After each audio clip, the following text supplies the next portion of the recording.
Good morning, good afternoon, good evening, dear audience, no matter where you are in the world.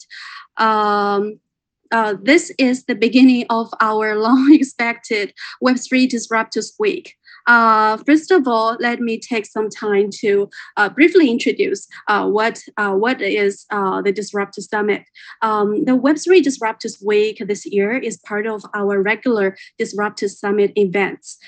This is a global online event, which is live streamed on YouTube, VZM for China market, as well as Meta Bloom Metaverse. Disruptor Summit is a global influence conference brand launched by Consulting, Star Consulting, and Starlabs Incubator. It aims to provide a high-quality display, sharing, and communication platform for countless disruptors in a magnificent era. Paying tribute to the spirit of disruptors and promoting exchanges and cooperation between the East and the West in the blockchain world. As we all know, that Web3 is the next revolution of the internet. Right now, across the world, there are lots of discussions surrounding Web3. And also, we know that Web3 seems to have very huge promises to the world. We have to say that while the potential benefits of Web3 might not be immediately apparent, the revolution is happening. And we are already in the early stages of some forms of technology. So against this background, we are hosting the Web3 Disruptors Week. Speakers and pioneers from all over the world are going to share their understanding and perspectives on very key topics in Web3 era, such as why Web3 matters, the Web3 mindset, gaming evolution Web3 era, Web3 infrastructure, femtech and women in Web3, metaverse and related infrastructure, so on and so forth. So this is a brief introduction of our discussion week this time. Now we are going into our very first session. Before we go, let me take a very brief time to introduce myself. I'm Jenny Yang, founder of Star Consulting and founder of Starlabs Incubator. I have been in the blockchain world for the past 5 years. So literally, I have seen how this huge blockchain technology and the digital assets are going from a very small corner to the mainstream. So I have witnessed the whole process. I feel very deeply that how that is why I feel that I feel very strongly about the topic of today. That is the roundtable path to building a responsible Web3 economy. So now, please, I will introduce our distinguished speakers today. The first one is Miss Tamara Ferreira Schmidt. I'm sorry, I don't read German. I hope you forgive me. No problem. Tamara is Executive Director of Digital Euro Association, and she is specialist in financial markets with strong analytical and quantitative skills. She has had more than 15 years of experience working with investments and structuring of products, both in traditional markets as well as the disruptive markets, for example, the cryptocurrencies, the crowdfunding, etc. Welcome, Tamara. Welcome. Thank you. Okay, the next speaker today is Mr. David Lee Chuen, Professor Lee from Singapore University of Social Sciences. Professor Lee has a huge mission to harness technology for Asian connectivity, financial inclusion via Singapore as a smart nation. Special interest in scalable technology for the masses, with emphasis on inclusive digital education, decentralized ledgers, China tech, Gov tech, big data, machine learning, and Silicon Valley culture. Welcome, David. Welcome from Singapore. Hi, Jenny. Really nice. Okay. Nice to meet you tonight. Okay, the next speaker is Miss Jen Thomason. Well, welcome, Jen. Welcome from Dubai. I'm glad I made it. I was lost in the metaverse somewhere. That's right. I guess you must get lost in the metaverse. Miss Jen Thomason is chair of Kasei Holdings London. She is also the co-founder of British Blockchain and Frontier Technologies Association. Dr. Thomason is a successful entrepreneur and is a thought leader in technological innovation, fintech, and blockchain for social impact. Dr. Thomason has been recognized in Forbes magazine as a leader in blockchain for social impact. And she's also an author for many books on blockchain technologies for global social change. At the same time, Dr. Thomason has consulted many multiple international organizations on digital transformation, sustainability, and ESG, including to the Commonwealth Secretariat on the preparation of fintech toolkit for central banks, and prepared and presented a technical paper on blockchain and sovereign bonds for Commonwealth Ministers of Finance meeting 2019. Okay, our next speaker is Mr. Kiernan, and he is CEO at Greengage, which is based in London. Mr. Sean is the founder. Mr. Sean has very extensive experience in the financial services. He has worked in various executive management positions. He founded Greengage after working at the first bank in the world to offer crypto products to clients, Falcon Private Bank, where he served as the COO and the interim CEO of the London operation until leaving to establish Greengage. Welcome, Sean, from London. Thanks, Jenny. Good to see you again. Thank you. Great to have you all from different countries to join us in the Web3 Disruptors Week. Okay, let's get it, because I think the audience can't wait to hear your insights. I won't waste so much time.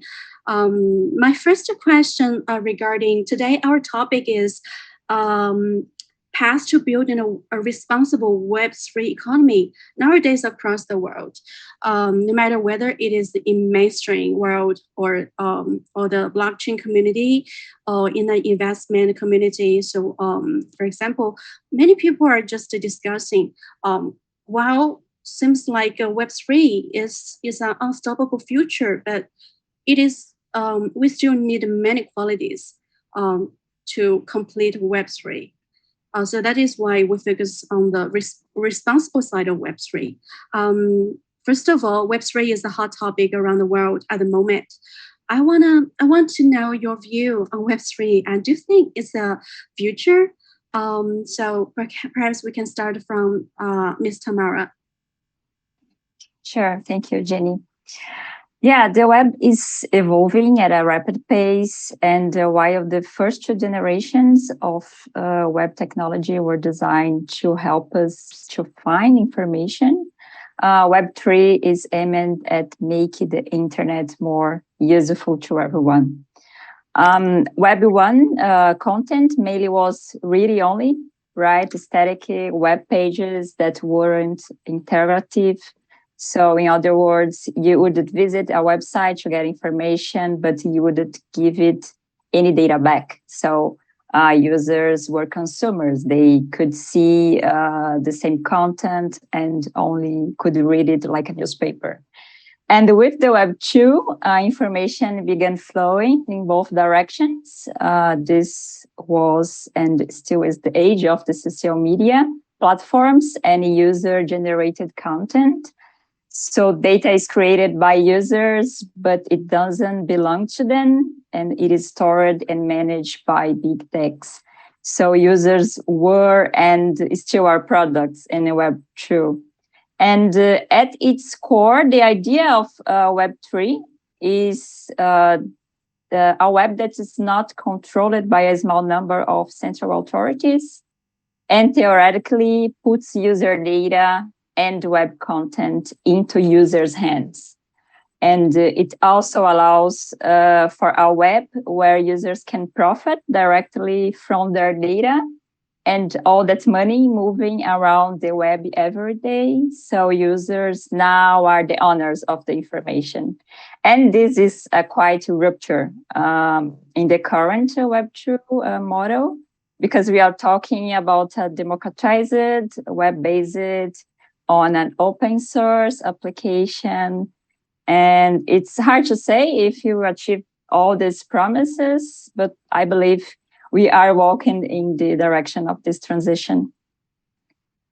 Okay, thank you, Tamara.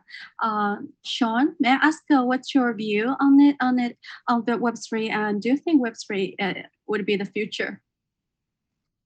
I think Tamara, I give a very good thought on this, kind of what Web3 is, where we are on the path to achieving democratization, if you will, of the internet in real form. And I think what's interesting to us at Greengage is particularly the financial side, how we can open up access to finance in a way that's it's still unfolding as we see. It's very early days, and I think there are different sectors that are probably a bit more advanced, like gaming, so to speak, or other kinds of transfer.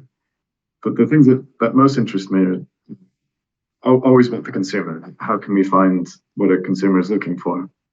And I think there are bits that we see with the likes of embedded finance and with the revolution in fintech, that there are paths to getting finance for a consumer which are much more intuitive, but they still ultimately rely on a centralized counterparty that may be hidden in the fintech layer. I went to a talk at Amazon. They had an executive forum last week, and one of the headline talks was that fintech is dead, Web3 is now here, like embedded finance, which I think is quite punchy.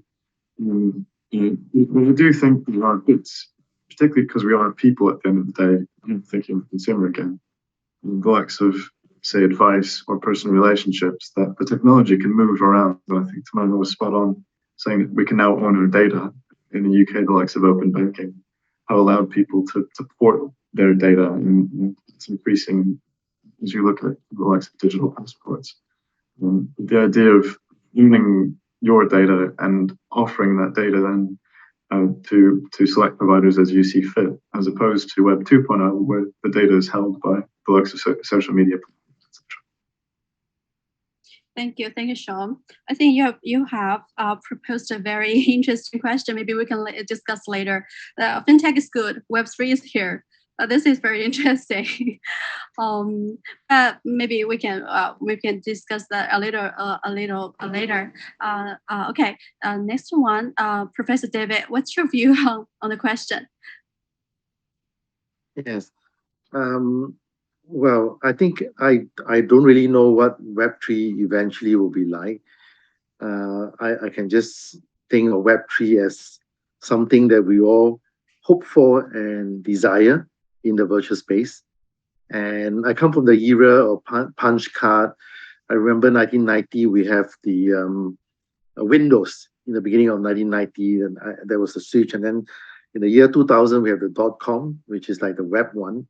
And then in the year 2010, we see the mobile communication taking off. And now, and when that happens, we were seeing the exchange of information, right? From Web 1 to Web 2, we see a lot of exchange of information. Then we have the mobile network that can contribute. And now we are moving towards so-called the Web 3 that we hope for, which hopefully we have distributed communication, because communication itself is still very centralized. We have no control over that. Whatever we do on the web is still very much centralized if the communication is not distributed. That's what we hope and desire. We hope that Web3 is about individual ownership, is about clear, defined property rights that without intermediaries, that you have the private keys, and if there are any intermediaries, the cost is low, so that you still have certain control over the assets, because the trusted third party cost is a bit too high at this moment, excluding a lot of people from there. And finally, I think it's very important because the whole movement, to me, of great value and we would like to see in Web3 is privacy protection. And I think privacy protection is the ultimate goal of Web3. We own our own data and we have our own exchange of value. And surely we want to have the concurrency in a distributed system, a true concurrency in the sense that every node is independent, making their own decision without influence from anyone else. So that's my hope and desire for Web3, which I don't really know what it is. Okay. Professor David has been very frank. He doesn't know what Web3 would look like. I think this is a question of many people around the world now. For example, I've talked with some of my colleagues from previous companies. They are working in finance field or technology companies. They all ask the same question: what is Web3? What will the Web3 look like? So maybe that needs us all to answer this question together. Yeah. So Jane, good to see you. So can you share with us your idea on Web3? Look, I can, but there's been so many most excellent descriptions. There's nothing much left for me to say. But let me take sort of one more step forward because Web3 and that whole kind of toolbox of Web3 with all of the blockchain affordances, decentralized finance, NFTs, self-sovereign identity, decentralized governance, and so forth, is going to allow potentially the birth of the kind of vision that we've heard from Tamara and Chuen and Professor Lee. It is a kind of a concept and a vision, and it's a bit like a Steve Jobs moment where he's imagining a computer in the palm of your hand, but no one had ever really thought about that before. And I think we're a little bit there, but I want to take you the one step further, which is to the metaverse, because to some extent, I think that this is giving a real boost to the development of Web3 and what people are doing, because it's got so much attention since Mark Zuckerberg announced that they were going to become Meta.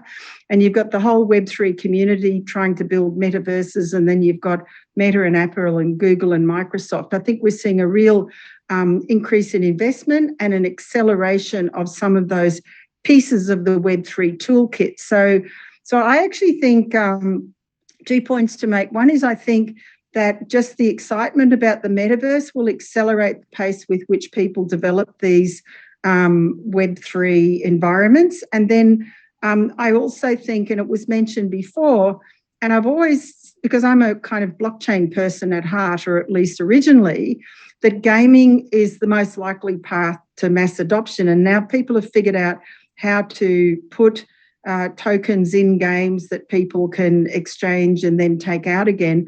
I think that this is only going to grow and expand through gaming first. Okay, thank you. So Jane said, can I say that you see lots of potential in metaverse and gaming in the current stage of Web3?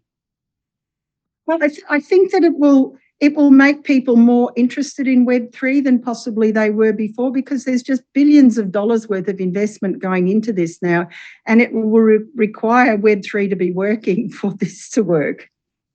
Yeah, that's right. I'll continue our question just now.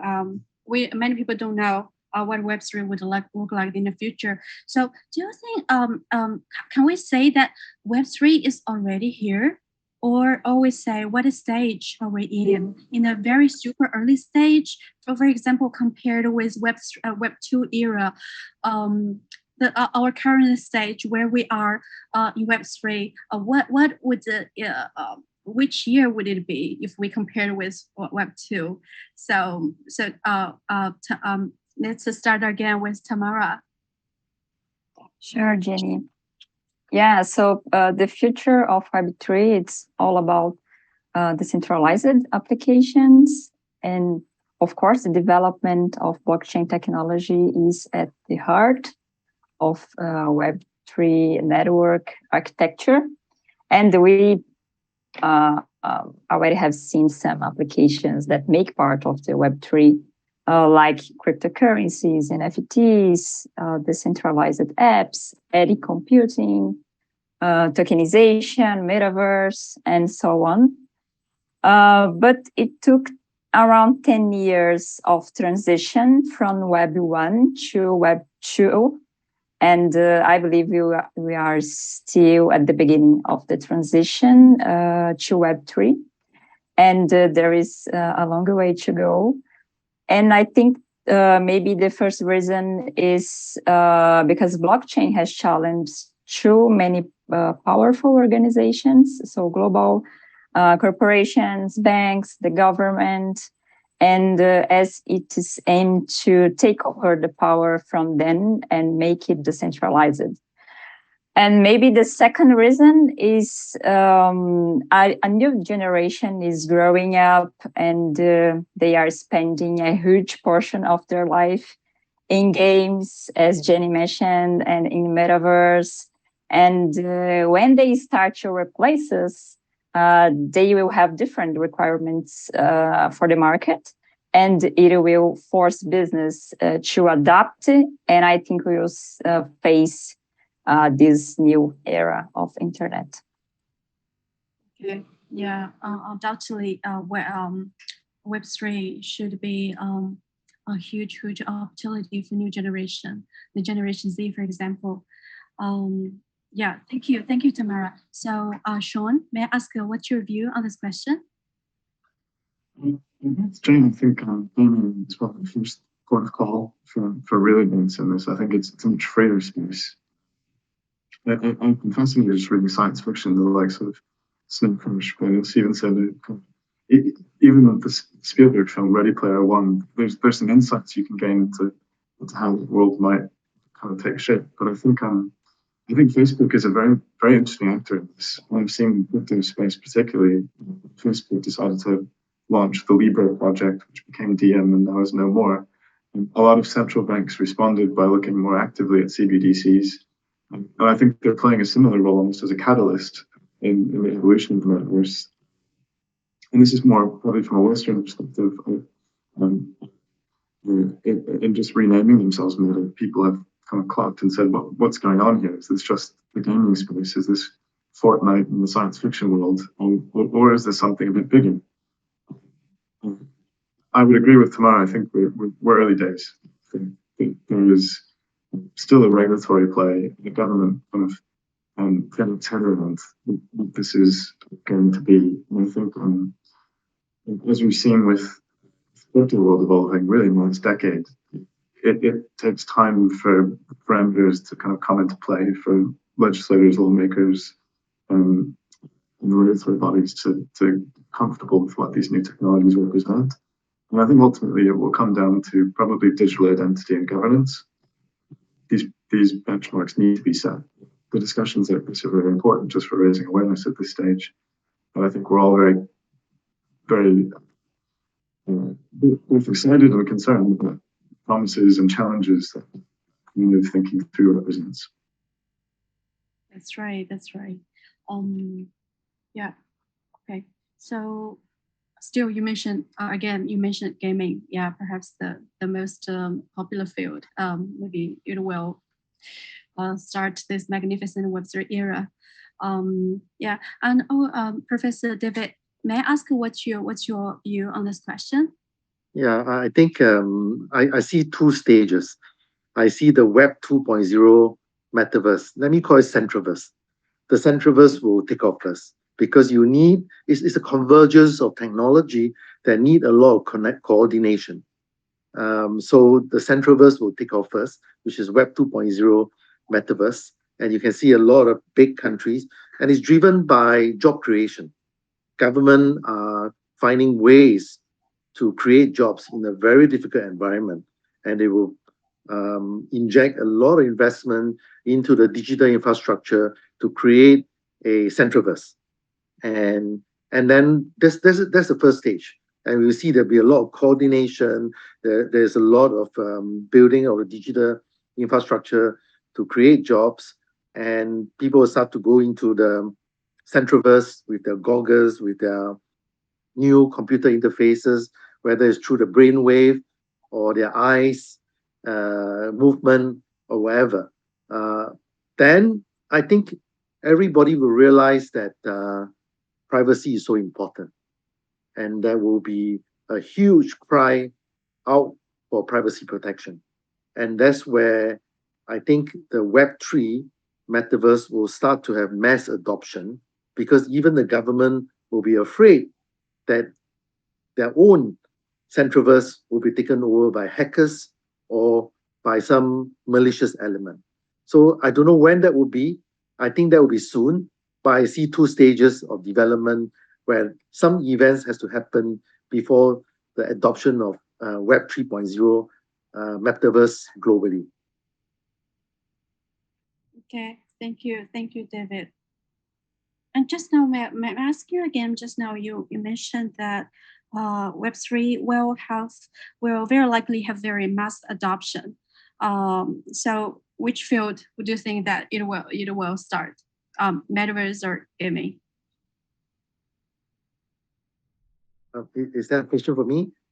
Yeah. Oh, I think in terms of the Web 2 metaverse, it will be from the job creation perspective, will be the digital twins manufacturing.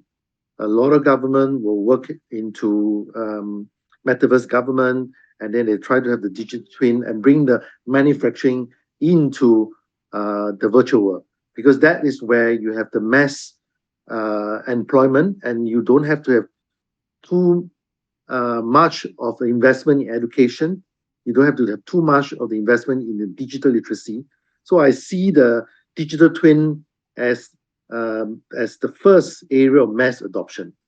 And then you will start to see that parallel in the virtual world, that a lot of gaming that will come into it, entertainment, sports. Those are the areas that I see happening concurrently with the digital twin. Thank you, David. And Jen, so what's your view on this question? So I got a couple of thoughts to add to it, because Professor Lee, I understand what you're saying, but I think that, global mass adoption, who knows about that? But what we're seeing already, for example, if you talk about self-sovereign identity, and one of the areas I'm really interested in is healthcare. And I actually think metaverse and healthcare is going to be a fast mover as well. And we've already got, Apollo Hospitals Group in India teaming up with iChili, which is a kind of metaverse gaming group, to develop products, and same in Korea. And in fact, it's absolutely digital health. Asia is going to lead, and I'm quite prepared to be on the record to say that. And you're seeing a lot of these different projects, but you're also seeing, and it's going to actually be launched in Britain already, an African startup that's done a self-sovereign identity health record, which in health we've been dreaming about for a long time, but they've actually done it, and it's been implemented in a hospitals group in Africa. So I think what we're going to see is some of these innovations coming from traditionally unusual quarters. But I would like to put forward that you mentioned government, and there are several governments like Korea and Dubai and Saudi NEOM that are already building metaverses for citizen services. And I think that healthcare is another one where you're seeing a lot of innovation already, like the play to earn games. People are making earn to exercise games. And I think you're just going to see that expanding in concert with the development of Web3. So, I'm backing healthcare and government as well, but all with some gamification and some exchange of value. Okay. Thank you, Jane, for sharing this your idea on this question. I think the audience would like to know more about your insights on how metaverse can empower healthcare. And Jane has an article on Cointelegraph recently on metaverse and healthcare. So maybe whoever who are interested about this topic can go and search for the name of Jane and to study this article. So let's move on to our next question. That is, Web3 is going to solve many of the problems facing us in the Web2 era. And also, frankly speaking, we have seen some scams and bad players in this field. Here comes a very important question. What do you think will make an ideal Web3 economy? So Tamara, what's your view on this? So one of the most powerful narratives surrounding Web3 is that it is a movement toward a better and fairer internet. However, it's good to have in mind that Web 2 started with a similar promise of empowering individuals, creators, and removing intermediaries. So Web 3 presents an opportunity to build an entirely new internet and indeed entire new economies from scratch. And the question then becomes, what kind of internet should we be creating, right? And some indicators show that early design choices in Web3 are replicating or compounding the inequalities of Web2 and the real world, like the gender inequality in crypto investments, for example. If you want Web3 to make good on the promise that it can materially improve the situation of everyone within the ecosystem and not just a handful of people at the top, we need to design it according to principles that will make that happen, right? And it leads us to find a balance between freedom and equality, which are opposing values. A society in which all actors are completely free is likely to result in a significant amount of inequality, and conversely, a society that is completely equal in its freedom. And this is a philosophical framework for the internet. And that's why we need to discuss the design choices now at the beginning of this transition. Thank you, Tamara. So, Sean, what's your view on this question? And I would like to hear your insights. It seems Tamara's got a very good handle of this. I think one thing that I find really interesting about the blockchain is that you don't just see the immediate counterparty in a transaction, but you see the whole ecosystem of all the related transactions or flows of information, and with whom the other wallets or individuals or counterparties are engaging in a specific blockchain. And I think to your question around bad apples, if you will, how do we deal with the scams and the issues that have emerged? I think it's one really powerful tool. Ideal Web3 economy, perhaps to preventing the scam is part of the way we prevent that problem. Maybe how can we make an ideal Web3 economy? Yeah, I think that technology, provided that, say, the likes of blockchain power Web3 is built on, and we can use those techniques of looking at the ecosystem of with whom we deal, with whom they deal in turn. And it's something we're already doing. We've counterparties. You can check if they've engaged with, say, business. It flags on top of the traditional KYC and AML checks. And I don't think it's the necessarily silver bullet to know if you're dealing with somebody reputable, but it's something that we haven't had in the traditional way that at least financial services has operated. I think there'll always be bad actors.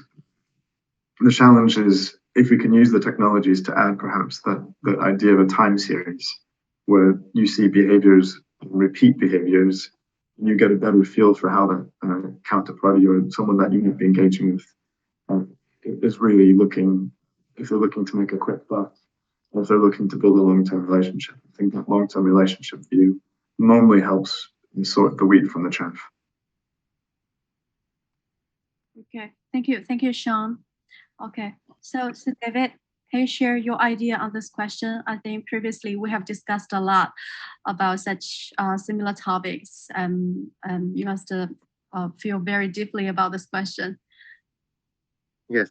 I think what is the ideal Web3, as I mentioned earlier on, at the end of the day, Web3 has to be a privacy protection and to ensure that individual property rights are protected at the disposal of the individual so that they can have a certain sense of independence. But we are very far from Web3 at this moment.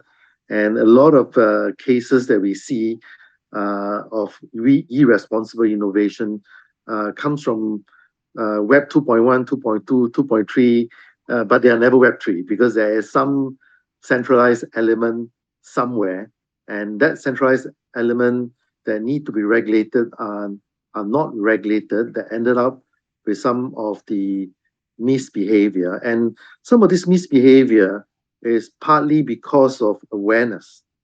A lot of them may not know exactly what they are doing, because we are into an innovation, into a very new area, that the impact cannot be measured sometimes after the effect. And while we are doing our innovation, where there's mass adoption, we have to constantly review the impact on the society and to ensure that the harm is a lot less than the good that we are doing. And that constant review from 2.1, 2.2, all the way to 3 is a journey that I think the industry have to go through. And I agree with Jane that it doesn't matter whether it's called 2.3, 2.4, or 3. It has to be the case of whether it's medical record, whether it's manufacturing, whether it is supply chain or whatever. It has to create jobs and it has to contribute to the society. And for my 35 years in financial market, it's always the case that where things are too good and when you're very confident, that's the danger, because where you're serving a few people, a few stakeholders, and you are winning the whole market, you have to be very careful, because that is not considered, as far as I'm concerned, that there's distribution of wealth is not there, and there is a social responsibility. So to answer your question, how do we have a ideal Web3? It is a journey that, as a whole industry, we have to bring awareness to everybody, especially those who have not seen the crashes that I have seen from 1987, 1993, and they all have the same human behavior, which is that when you're overconfident, when you are driven by peer pressure, that you don't even know that you're becoming very greedy and you're serving a few people. I'm not saying that we are all immune to that. We are all having the same problem as a human, and therefore we have to constantly speak out. We have to constantly bring awareness so that we have discussion like this for us to understand that it is a journey for everybody, and we have to work together to make it work. Thank you, David. Jen, do you have some comments with the ideas, insights of Tamara, Sean, or David? And what's your view on this question? I do. I've got a couple of thoughts to add, and one is, again, coming out of blockchain, and a lot of the pieces of Web3 are coming out of blockchain. One of the challenges I think we have is that blockchain was born out of libertarians and anarchists, and they're still amongst us. And there's a certain degree of tolerance within the community for that particular set of attitudes. And even with things like all of the scams and the money that's been ripped out of DeFi and Chef Nomi running off with $14 million, and we all giggled at that, it's actually not funny, because this is people's money. So I think within the industry, we need to take a more responsible stand, and some people are. So I think, there needs to be less tolerance of bad behaviour within the industry. I think that's important. I think, secondly, the industry itself can help figure out ways to adopt and enhance standards, because even things like, don't invest if you haven't done your due diligence. I can't do due diligence on DeFi code or something. I mean, we need to be able to create structures so that we can have a look at what's happening and make sure that it is sensible. But the other thing, and Professor Lee, I think this is really important, is we need to have much more discussion more broadly as a society and within Web3 as a community about ethics, about doing no harm with what we're doing, and thinking about, because when I started looking at this, there's no kind of professional standards body for ethics in code. Coders aren't trained in ethics. They're not trained to think about the consequences of their action.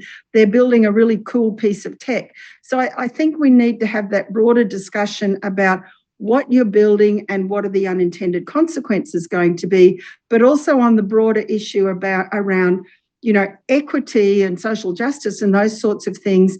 Well, a Web3 that's going to be accessible to all has to be on a mobile phone. You're not going to have everyone wandering around the deserts in Mali with Oculus goggles on, of course not. So we have to think about the kind of infrastructure that you can build Web3 on that's going to make it much more accessible to more people and not further exclude people by making it infrastructure heavy and expensive. Yeah. May I have a rejoinder? Because I think I totally agree with Jane on this, and that's the reason why I co-founded the Global FinTech Institute. And we have a set of ethics for the chartered fintech professional to abide by, because I look at a lot of financial activities that we have. There's nothing specifically to fintech. And a lot of time we only focus on finance, but tech is totally different. And when it comes to Web3, when we design something and it becomes autonomous, the design thinking has to abide by a certain ethical standard. And you can't just design anything and hoping that it will work. And sometimes you have not done enough due diligence or enough thoughts into your design thinking, and all the collapse that we've seen in a lot of scams, they really think that it will work. But unfortunately, there weren't enough discussion, and it was driven more like, how can I get my network out with the mass adoption, with the prices going up the fastest possible, rather than having a positive impact on the society. And Jane, you correctly pointed out that regulators and government only will be tolerant if you are contributing to society and you have responsible innovation. The minute majority of the industry are not responsible and there's no ethical behavior, then it's about time, even for all of us who are involved in the industry, to call for very stringent action against those that misbehave. So Jane, I'm 100% agreeable with what you just said. Thank you. Yeah, thank you. Let's come to the last question. Also a very a question many people are concerned with: how to ensure equity in the Web3 era, and how to ensure that people from around the world enjoy equal access to resources. So, shall we start with Tamara, please? Sure. So I think we can start with some principles. First, promote self-determination, right? We know that early governance structures have largely instituted token-weighted voting, which the result being plutocracies. And I think participants and builders of the Web3 ecosystem need to push for a democratic system of governance that give a voice to all its members, not just a selected few. So tokens could be distributed according to an algorithm designed to maximize diverse social clusters, for example. And the second principle, I think it's reward participation and not just capital. So Web3 must have more ways to provide value to an ecosystem than through capital. And furthermore, that value should be able to be earned and not just purchased. And this is a radical departure from the existing structure, But it's important steps to ensure that everyone is on an equal footing and can attain positions of power or compensation through their own merit and contributions. And one way, for example, is by making it possible to earn ownership through ongoing participation in networks and not just capital investment. Okay, thank you, Tamara. Chuen, what's your view on this question? I completely agree. I think ethics is a big deal. The question is how do we actually live those ethics as an industry and as an ecosystem? I think it's very tricky to say an individual company can define the ethics, because in game theory, for example, you often have the challenge if you are behaving correctly or to an ethical standard, you don't necessarily make the most profit. And ultimately, I think corporates will be involved in the evolution also of Web3. And I think, again, the view of a time series, the blockchain affording that helps, but it's not the be all and end all. So I think there are a lot of very important initiatives. I think is a total step in the right direction as well. The Future Technologies Association, I think, sort of groups can help that discussion progress ultimately towards either it be self-regulating bodies or industry bodies being adopted into law. I do think education is a very big deal to open up access. And I think one thing I've learned is I'm a very traditional reader of things. I think white papers, I like written formats, but I think gamification is going to be a really important tool to open up access. I think injecting a bit of fun and different formats for people to engage with material is a very novel use of the new technologies that we've learned now on the internet, 2.0. And I think there's a challenge for entrepreneurs to take one thing is kind of the Napster phase, make it more of a Spotify phase when you do have proper user interfaces and a sense of not just an intuitive experience and a good consumer income, but also a bit of fun.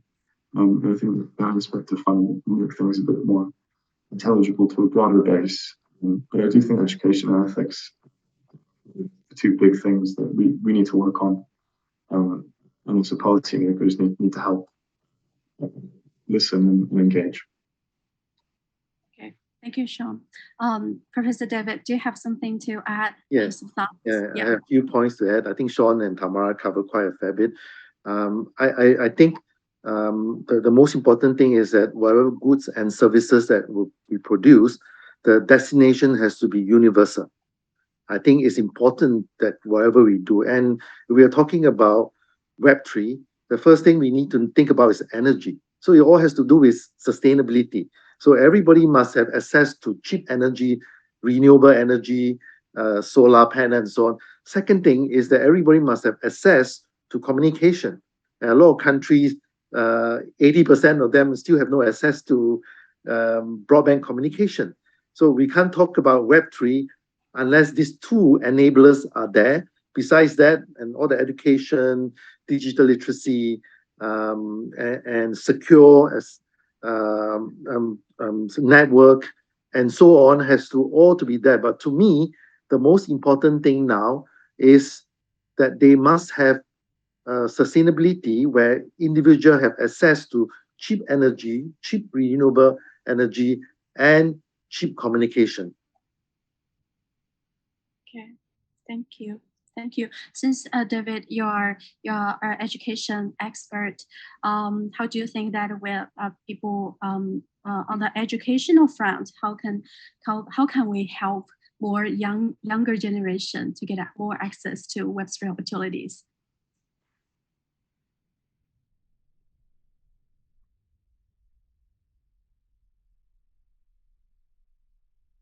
Okay, let's Jen.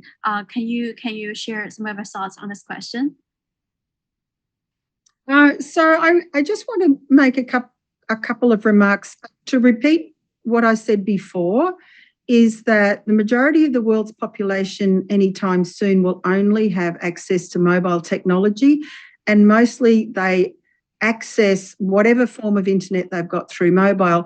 And I just heard a term that some of you may or may not have heard, because I hadn't heard of it before a couple of weeks ago in Portugal at a big conference. And someone was talking about Gen Alpha, which is the next generation about after Gen Z. And based on the research they've done, Gen Alphas want to access things on their mobile phone. So I think that's one issue. But I agree with all the points that have been made. We need to be building Web3 for the whole population of the world. And that means really thinking about issues of bandwidth and infrastructure. And people are working now. There's a group called World Mobile Network that are trying to, connect outlying villages with mesh networks and so forth.